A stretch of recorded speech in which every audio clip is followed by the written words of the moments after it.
Snow nudged my knee as if he sensed something I couldn't name. I held Grandma's hand gently, afraid it might crumble if I squeezed too tightly. She closed her eyes again, and for a moment I wondered if she drifted into sleep or somewhere deeper.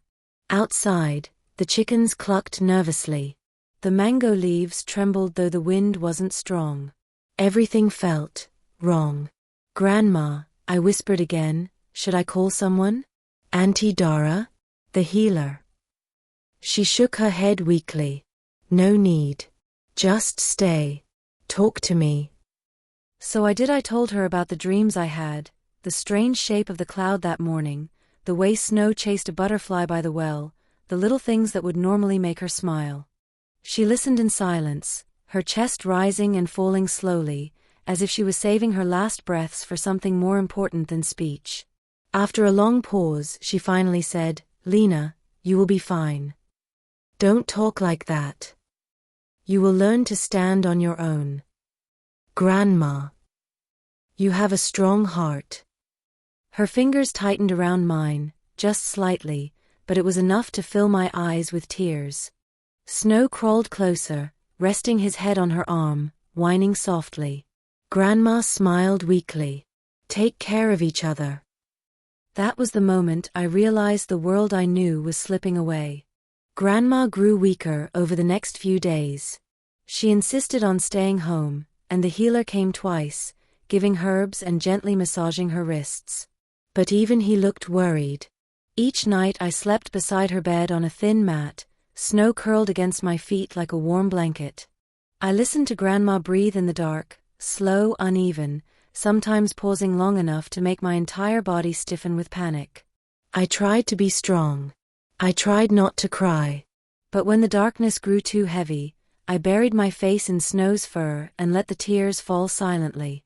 On the fourth morning, Grandma didn't wake up to her usual cough. She didn't move at all. "Grandma," I whispered, touching her shoulder. She didn't open her eyes. My throat closed. My heart began pounding so hard I thought it would burst. "Grandma, please." Snow gave a small bark, then another, as if calling her back. I shook her gently. Nothing. The room felt cold. The whole world felt cold. A sound escaped me, somewhere between a sob and a plea. "Grandma, wake up. Please, please wake up." I screamed her name again and again, but only the distant birds answered. Snow pressed himself against her arm, whining louder than I'd ever heard him. He licked her fingers as if warmth could bring her back. But Grandma was already gone. The earth had finally taken her home. The funeral was small, held under the shade of the mango trees Grandma loved so much. Villagers came with flowers and whispered condolences. Some hugged me softly, others patted my head, telling me things meant to comfort. "She lived a full life. She's at peace now. You were her blessing."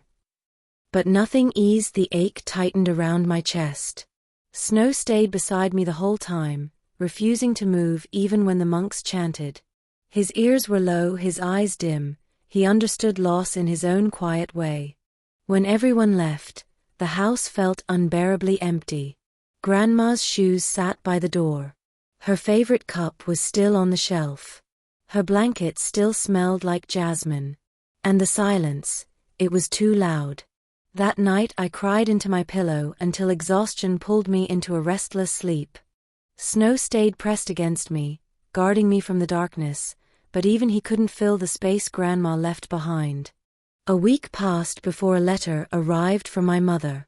She apologized for not being able to come, work, deadlines, responsibilities.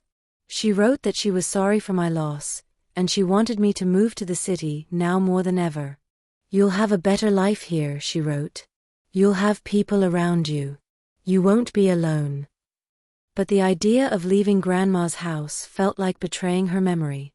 Every corner of this place held her spirit, the well she drew water from, the garden she tended, the veranda where she hummed softly during sunsets. Snow watched me each time I reread the letter, tail unmoving, as if waiting for my decision. One evening, I sat in our secret garden, the clearing behind the mango trees, and whispered everything into the air. What do I do, Snow? If we go, we leave everything behind. If we stay, it's just us. Snow placed his head on my lap. The sky turned orange, then pink, then a soft purple. Grandma used to say dusk was when the world breathed out its worries. I closed my eyes. I think she would want us to stay. Snow thumped his tail once. I think, this is still home. Life without Grandma was a new kind of lesson. I learned how heavy days could feel, how chores multiplied when there was no one to share them, how loneliness crept into small cracks of time. But I also learned resilience. I swept the house each morning like she taught me. I watered the vegetables. I cooked simple meals. I fed Snow, who always sat by the door waiting patiently as if understanding I needed time. The villagers checked on me often. Auntie Dara taught me how to properly harvest cassava. Uncle R.A. brought fresh eggs once a week. Children from my school helped carry water from the well. The countryside wasn't just a place, it was a community, a quiet net of people who held me when I couldn't hold myself. At night, I talked to Grandma's photograph. I'm okay, I whispered, even when it wasn't true. Snow listened, his warm weight grounding me. And little by little, the grief softened. It didn't leave, grief never does, but it became gentler, like a bruise fading slowly. 2 years passed. I grew taller. My hands grew calloused from farm work. My voice grew steadier. Snow grew too, stronger, wiser, more patient. He no longer chased dragonflies with the same reckless energy, but he still guarded me like the loyal friend he had always been. Our lives settled into a rhythm. Mornings with the rising sun. Evenings with the sound of cicadas. Nights filled with quiet peace. Sometimes, on days when the air felt just right, I imagined Grandma sitting beside me on the veranda, smiling at how far we'd come. You see, she would say, you have a strong heart. And maybe, after everything, I finally believed her. One late afternoon, as Snow and I walked along the rice fields, we noticed a man standing near the hill overlooking the valley. He looked out of place, tall, dressed in clean city clothes, a small suitcase by his feet. When he saw us, he smiled politely. Hello, he said. You must be Lena. I stiffened. How do you know my name? He lowered his suitcase and approached slowly, careful not to startle Snow. My name is Daraith, he said. I work with your parents. The words made my stomach twist. What do you want? He sighed softly. Your mother asked me to check on you. She's worried. I'm fine. But you're alone. I'm not alone. I glanced at Snow, who growled protectively. I have him. He looked at Snow with a respectful nod. I can see he takes good care of you. He hesitated, then added, Your parents want you to come to the city. They think you deserve more than this village can offer. I looked around at the golden fields, the mango trees, the soft wind brushing my hair. This place held my entire heart. I'm staying, I said firmly. Daraith studied me carefully, not with judgment, but with quiet curiosity. You remind me of your grandmother, he said. Strong, stubborn, and full of love. That sentence broke something inside me. Not in a painful way, but in a way that made my heart stretch, like a door opening. Thank you, I whispered. If you ever change your mind, he said gently, handing me a small card, this is where to find me. Then he left, disappearing down the path as the sun dipped low. Snow leaned against my leg. We're okay, I told him. We choose our own life. He barked once, agreement. When I turned 16, I decided to fully take over Grandma's fields. Many villagers offered to help manage them, but I wanted to honor her legacy myself. I dug the soil with my own hands. I planted seeds she once planted. I tended the garden she loved. And every day, Snow padded beside me, mud on his paws and sunshine in his eyes. One morning, while harvesting green beans, I whispered into the warm breeze, "I will keep this land alive for you, Grandma." Snow wagged his tail. "I promise." One dry season afternoon, as I sat in our secret garden, Snow suddenly perked up. His ears twitched, nose lifted toward the sky. "What is it?" I asked.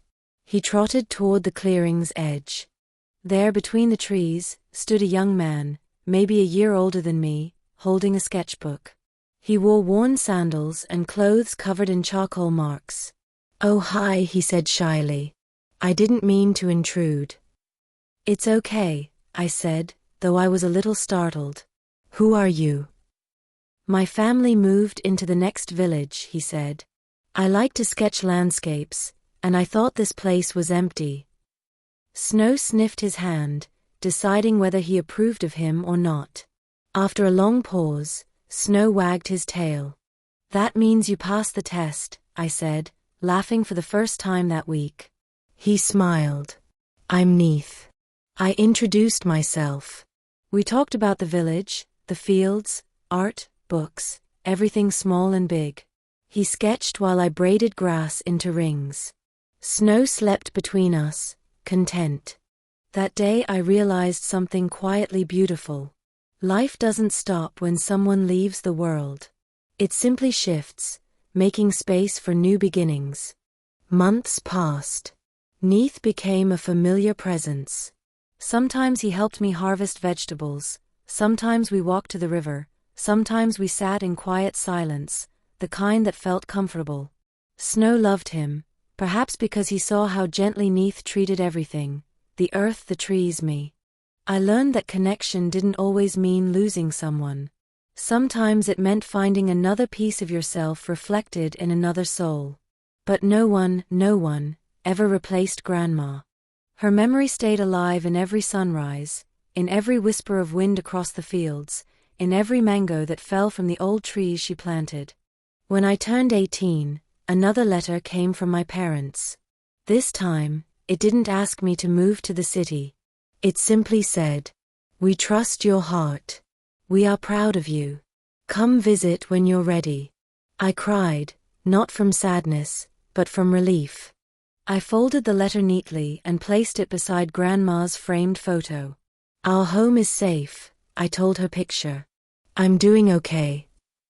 Snow barked softly, nudging my knee. "And I'm never alone."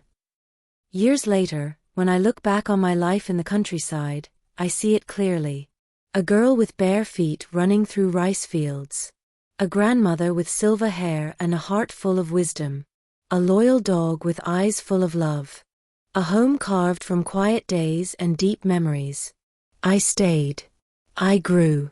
I loved. I learned that home is not defined by walls but by the hearts that shape it. That loss doesn't erase love, it deepens it. That grief is not the end, it is the soil where new life grows. Snow lies beside me now, older but still my best friend. The fields glow gold in the sunset, and the wind carries the memories of everything I've lived through. And I know with complete certainty that Grandma is still here, in the land she cherished, in the girl she raised, in the wind that whispers softly across the fields at dusk. I am the girl who lived with her grandmother in the countryside. I am the girl whose best friend was a dog named Snow. And this, all of this, is the story of how I became myself.